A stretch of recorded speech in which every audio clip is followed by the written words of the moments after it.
Bonsoir à vous, merci d'être toujours avec nous sur CNews. Bienvenue à vous. Donc, si vous nous rejoignez, on va passer à l'interview politique avec un candidat aux législatives, mais par respect du temps de parole, par souci d'équité, nous ne parlerons pas de la circonscription où vous évoluez. Bonsoir, Pacôme Rupin. Bonsoir. Merci d'être avec nous. Alors, je précise aussi que vous avez été un artisan de la création de ce qui était au début finalement une start-up, la start-up En Marche. Vous avez fait partie des tout premiers marcheurs. Un mot d'abord, si vous le voulez bien, sur l'agression. Vous l'avez vu dans le journal de Patrice Boisfer contre Nathalie Kosciusko-Morizet. Elle tractait sur un marché ce matin. Elle est toujours hospitalisée ce soir. Comment est-ce que vous avez réagi à cette agression ?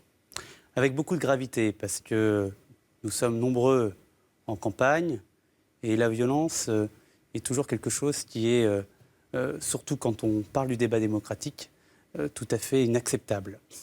Donc voilà, moi je condamne évidemment avec beaucoup de fermeté ce genre de geste. Après, il faut aussi, je crois que ça vient aussi symboliser une forme de colère latente et qui peut s'exprimer dans la violence. Il faut surtout éviter ça. Donc il faut qu'on soit très attentif aujourd'hui, écouter ce qui se passe, écouter ce pays, parce que voilà, on sent que il y a une tension encore qui est très présente et on va avoir un grand rôle pour l'apaiser tous ensemble. C'est palpable encore, vous discutez entre vous, les gens d'En Marche, vous sentez cette colère qui est présente et une colère qui pourrait se retourner aussi contre vous ? Bien sûr, je sens qu'il y a une forme d'espoir derrière ce que peut représenter Emmanuel Macron et le changement politique profond qu'il représente aujourd'hui. Mais je sens aussi en effet que, il y a beaucoup de nos concitoyens, d'ailleurs, qui ne sont pas allés voter dimanche dernier et qui sont dans cette colère sourde. Et ce serait une erreur de ne pas comprendre, d'analyser aujourd'hui leur colère et de faire sans eux. Au contraire, il faut s'occuper en priorité de cette colère, de ce qu'ils ressentent et pouvoir travailler efficacement avec des solutions pragmatiques. Comment vit-on chez En Marche Finalement, vous parliez de colère, mais c'est aussi un très faible intérêt ou un vrai désintérêt des Français. Après la campagne présidentielle qui a beaucoup porté, là, les législatives ne les intéressent pas. Le taux d'abstention est absolument éloquent, c'est un record. Comment est-ce qu'on vit ça dans votre parti ? Je crois que déjà, il y a plusieurs raisons. La première, c'est qu'il y a une offre politique aujourd'hui qui est claire et cohérente, qui est portée par le président de la République, par un gouvernement, par les candidats de la République En Marche. Et donc, évidemment, nous, on a un électorat qui se mobilise pour aller voter. Et donc, c'est vrai que, par contre, les autres offres politiques d'aujourd'hui sont peut-être pas aussi claires. Et donc, évidemment, je pense qu'il y a toute une partie de leur électorat qui ne se sont pas déplacés. En tout cas, ça n'a pas du tout suivi la ligne de la présidentielle. Donc ça veut dire aussi que vous n'avez pas forcément non plus capté l'intérêt des Français au-delà de la présidentielle. On a capté l'intérêt, je pense, de ceux qui nous avaient fait confiance au premier tour. Ils sont revenus voter pour la plupart. Et on doit se poser la question de comment est-ce qu'on reparle aux citoyens, comment est-ce qu'on le remet au centre de la vie politique. C'est ce qu'on a essayé de faire avec En Marche. Je pense que ça a plutôt bien fonctionné. Mais évidemment, nous ne parlons pas à tout le monde. Nous avons des idées et puis il y a d'autres électorats qui ne sont pas proches de nos idées. Et bien ceux-là ont pour la plupart décidé de ne pas se déplacer. Puis aussi, je pense qu'il y a une autre raison sur laquelle il faudra qu'on ait un vrai débat. C'est le nombre de fois où on demande à nos concitoyens de se déplacer pour aller voter. Pour vous, la séquence électorale a été beaucoup trop longue ? Quand vous avez une primaire de droite en octobre, une primaire de gauche en janvier, les élections présidentielles, là on va demander peut-être à certains de voter pour une 8e fois dimanche prochain. Donc il faut aussi qu'on se pose la question de la manière dont on anime la démocratie. C'est très bien qu'on ait des élections et qu'on demande l'avis régulièrement par l'urne. Il faut aussi qu'on demande l'avis plus régulièrement. Ça fait de la responsabilité de chaque parti d'organiser ou non des primaires. Ça relève de... Tout à fait. Tout à fait. Et d'ailleurs, je crois qu'on a vu que ce système de primaire ne fonctionnait plus, vu que les deux candidats qui ont été choisis, finalement, ont été éliminés dès le premier tour de la présidentielle. Donc ça veut dire qu'il faut qu'on se repose la question du calendrier des élections au niveau national et aussi d'ailleurs au niveau local. Parce que le citoyen, il ne doit pas être convoqué que pour voter. Il doit aussi être écouté en permanence et impliqué en permanence et participer en permanence à l'élaboration de la loi et plus généralement aux politiques publiques. Plus de 6 Français sur 10, et c'est un sondage qui pourrait être inquiétant, veulent que le premier tour soit rectifié ce dimanche, corrigé selon eux, pour ne pas donner une majorité trop importante à En Marche. En gros, il y a eu cette déferlante dimanche dernier qui fait peur à beaucoup de Français et qui voudraient corriger le tir. Est-ce que ça vous inquiète ou pas du tout ? Moi, je me méfie de ces questions. Évidemment, je pense que voilà, certains Français peuvent se poser la question de savoir s'il y aura une opposition au niveau du Parlement. D'abord, je pense qu'il y aura une opposition, quoi qu'il arrive. Il y aura évidemment des élus d'autres formations. Il n'y en aura pas beaucoup, d'après les projections. On va les voir ensemble, hein, mais il y a des sondages qui donnent jusqu'à 470 députés En Marche sur 577. C'est absolument colossal. L'opposition, elle est réduite quasiment à néant, quand on regarde. Je crois que nos concitoyens, ce qu'ils doivent comprendre, c'est que nous allons travailler d'une manière différente que ce qui a pu être le travail des parlementaires lors des dernières sessions parlementaires. Parce que tout simplement, ce qu'on a pu voir parfois, c'est de l'opposition stérile, c'est de l'invective. Et nous avons déjà différentes sensibilités qui sont au sein d'En Marche, mais qui ont envie de travailler ensemble pour l'intérêt général du pays. Et ça, c'est une méthode nouvelle. Je crois que c'est une méthode aussi qui parle à beaucoup de nos concitoyens, qui ont envie de députés qui travaillent en partant de l'expérience du citoyen, avec pragmatisme, et qui donc ne sont pas dans des lois idéologiques. Donc on doit, à mon avis, eh bien, continuer à convaincre sur le fait qu'une large majorité En Marche, c'est aussi faire confiance à une diversité dans les professions, dans des personnes qui viennent et qui sont issues de la société civile. La question que les gens se posent, c'est est-ce qu'ils vont pouvoir s'opposer? Est-ce qu'il y aura peut-être des frondeurs? Est-ce que ça va exister ou non? Je crois que, encore une fois, il faut une méthode qui soit très claire et très cohérente. C'est-à-dire qu'il faut qu'il y ait des débats internes, il faut que les différentes sensibilités puissent s'exprimer, que aussi on parte de l'expérience de chacun, qu'on fasse ce travail collectif très riche, qu'on le fasse avec les citoyens d'ailleurs, en circonscription aussi, pour remonter tout ce qu'on peut entendre sur l'élaboration d'une loi. Et ensuite, il faut qu'on se mette d'accord collectivement pour évidemment voter ensemble une loi. Donc non, il n'y aura pas de frondeurs, mais il y aura des députés au travail qui seront extrêmement impliqués sur le terrain et qui seront aussi, avec leur singularité, des personnes qui vont venir enrichir les projets de loi. Malgré tout, on entend le mot godillot qui revient en force, qui n'est pas forcément flatteur. C'est une étiquette que vous redoutez pour votre génération En Marche, c'est-à-dire d'une petite troupe très obéissante aux ordres du chef?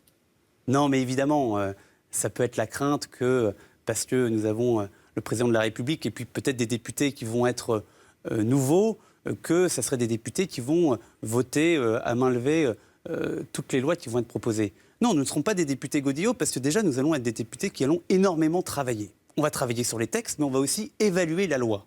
Et ça, je crois que c'est très important parce que depuis des années, on fait des lois sur des lois sur des lois sans jamais évaluer l'impact et sans jamais mettre les moyens qui permettent à cette loi d'être exercée de plein exercice au niveau du citoyen. Et je crois que si on veut rebâtir une confiance entre le citoyen et ses représentants, on doit avoir des résultats rapidement. Et donc, on doit avoir des députés qui aussi évaluent, prennent beaucoup de temps à évaluer les impacts de la loi. Donc nous serons des députés surtout très actifs. Des députés capables de dire non aussi, par exemple, si le gouvernement va trop loin. Mais évidemment, il faudra que nous soyons capables de débattre. Mais on peut débattre. Si vous voulez, c'est ça le changement de méthode à En Marche. C'est le mot d'ordre de la bienveillance, j'entends bien. Non, c'est pas forcément que le mot d'ordre de la bienveillance. C'est aussi le mot d'ordre d'une nouvelle méthode de travail. Aujourd'hui, on n'est pas obligé de s'opposer pour se mettre d'accord sur un texte. On peut très bien discuter, échanger et trouver des points d'équilibre. C'est à chacun de faire, de se dépasser finalement. Il y a un dépassement de soi quand on doit voter un texte où on n'est pas totalement d'accord avec ce texte. Mais ce qui est important, c'est tout le travail préliminaire que nous allons faire ensemble et surtout avec les citoyens. On parle beaucoup de renouvellement, mais il y a certains candidats qui se présentent pour la deuxième ou voire la troisième fois à des élections. Ils ont eu dans le passé des résultats qui n'ont rien à voir avec ceux du premier tour. Certains ont multiplié leur score par 10. Ça veut dire que l'étiquette En Marche, c'est le succès garanti et qu'en gros, on peut être pas très très bon et gagner quand même avec l'étiquette En Marche. Mais il est évident qu'une grande partie de nos concitoyens se sont déplacés pour voter une forme de confiance à Emmanuel Macron et donc ont voté pour les candidats qu'il présentait. Donc évidemment, l'étiquette a une importance, mais ce n'est pas le cas. C'est pas le cas seulement des candidats d'En Marche. C'est le cas aussi de beaucoup d'autres candidats qui n'étaient pas forcément connus et qui se sont présentés sous la bannière France Insoumise, les Républicains ou le Parti Socialiste ou d'autres encore. Mais c'est vrai que ces étiquettes-là, on voit bien, ont une importance capitale. C'est pour ça qu'il faut toujours des candidats qui soient au maximum sur le terrain, qui se fassent connaître et qui aillent rencontrer au maximum leurs concitoyens, leurs préoccupations. Et donc, voilà, je crois que c'était ça qui était important aussi pendant cette campagne. Écoutez ce que disait ce soir Emmanuel Cos chez Laurence Ferrari. Perdre, quand vous vous lancez dans une campagne électorale, vous savez, vous pouvez perdre ou vous pouvez gagner. Donc, ce n'est pas le fait de perdre, c'est le fait de perdre contre quelque chose qui n'existe pas. Parce que à moi, on m'a demandé des comptes sur mon programme, sur mon attitude, sur mes votes à venir, et seulement à moi. Donc la République en marche, elle n'existe pas. Il y a un candidat qui existait, que j'ai vu, mais à qui on n'a demandé aucun compte.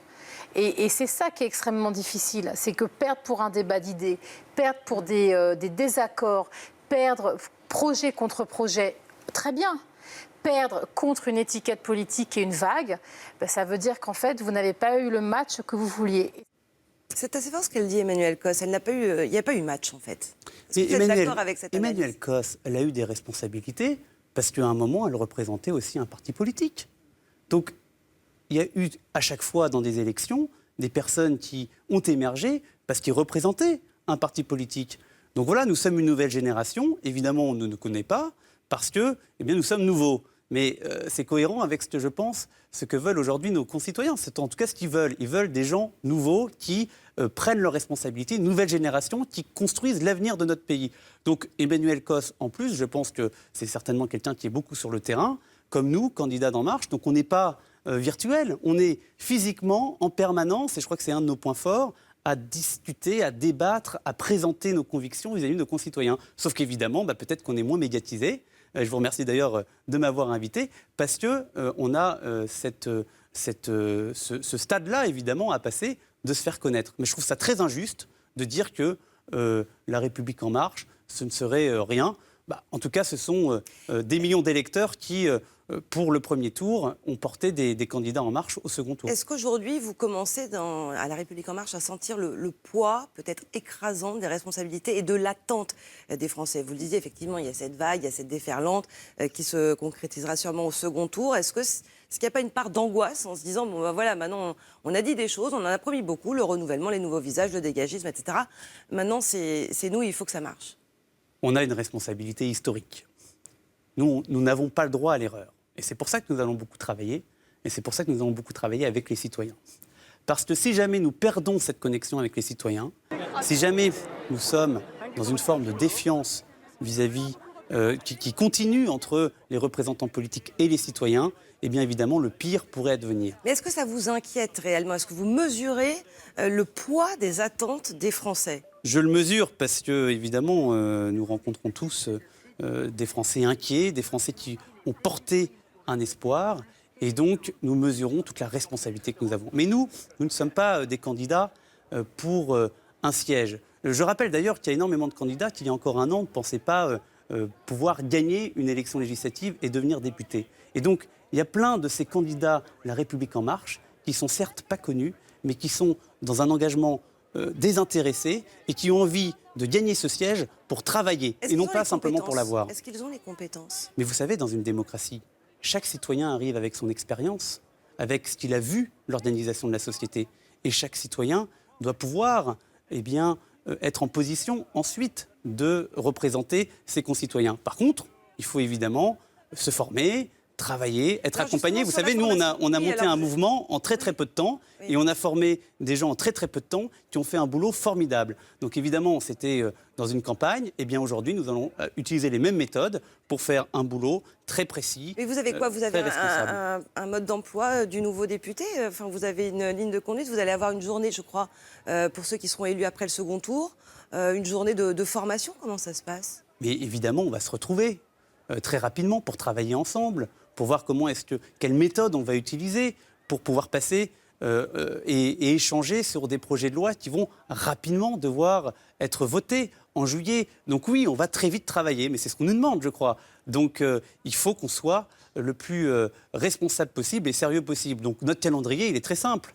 Pour ceux qui seront élus lundi, nous serons dès lundi au travail pour préparer ces projets de loi que nous aurons à débattre et à voter au Parlement en juillet. Jean-Luc Mélenchon décrit les futurs députés, et qui les décrit et assure qu'ils n'ont aucune idée du monaca qu'est la vie de député. C'est une vie assez ascétique selon lui et certains ne seront pas prêts. Qu'est-ce que vous lui dites ? Mais Jean-Luc Mélenchon, Emmanuelle Cos ont des mots tout à fait sympathiques à l'égard de ces nouvelles personnes qui se présentent et qui, en effet, je pense, leur posent problème parce que font des scores qui certainement les inquiètent. Mais je suis convaincu et je fais énormément confiance au fait que toutes ces nouvelles têtes vont permettre justement une nouvelle approche du travail parlementaire et qu'on va changer, on va passer dans une nouvelle forme d'Assemblée nationale, beaucoup plus moderne, beaucoup plus constructive que ce qu'on a pu voir ces dernières années. Et ça, c'est un changement peut-être qui les inquiète, mais moi je crois que c'est un changement qui est très positif pour notre pays. Et ce qu'on verra dans les semaines et les mois qui viennent. Merci beaucoup, Pacôme Rupin, d'être venu Merci. sur le plateau de CNews ce soir. Merci.